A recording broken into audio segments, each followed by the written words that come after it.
hadisi na 6 ko na 7 daga nana Aisha Allah ya ƙara mata yarda, wanda Imam Bukhari wato mai lamba ta 5,017 a cikin Fatahil Bari juz'i na 1 shafi na 209 ya rawaito shi a gurare daban-daban. Imam Muslim ya rawaito shi, annan nabiyya sallallahu alaihi wa sallam kana iza awa ila firashihi, idan manzo Allah ya tattaro zuwa ga shimfiɗarsa yana so zai kwanta bacci. Ku riƙe wannan sirrin da kyau, so da wannan zamani ne na makirci da hassada da jifa da ƙulli da tsafi da camfi da sauran mugayen da ma maita irin ta tsafi da kambun baka da sauran sharrance-sharrance.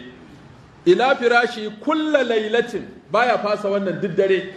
Jama'a kaffaihi, sai ya haɗa hannayensa biyu. Thumma nafasa fihima, sannan nafasu an ce iska ce ake so ta fito da yawu kaɗan, shine banci tsakanin nafaka da nafasa. Shi nafaka iska ce kawai ake so, shi kuwa nafasa yawu ya ɗan fito, amma ba kaki ka tofa a hannun ba. A ji ɗan huci da ɗan sanyin miyau ya zuba a kan hannunka, kai ka yadda kake shafa mai, sai ka shafe kanka gaba ɗaya.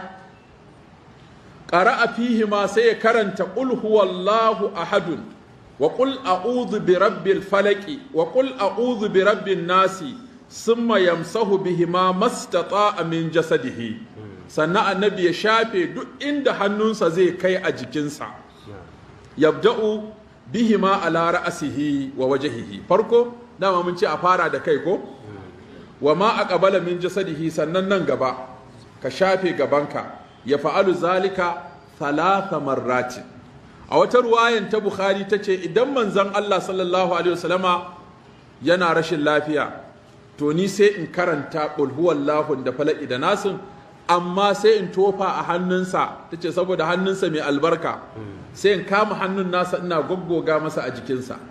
Kun ji na Aisha da wani fiqihu, da ta shafa hannunta a jikin annabi ƙara ta shafa hannun annabi a jikin annabi sallallahu alaihi wasallam, tace saboda shi ne mai albarka, ka shafa masa da hannunsa sallallahu alaihi wa alihi wa sallama.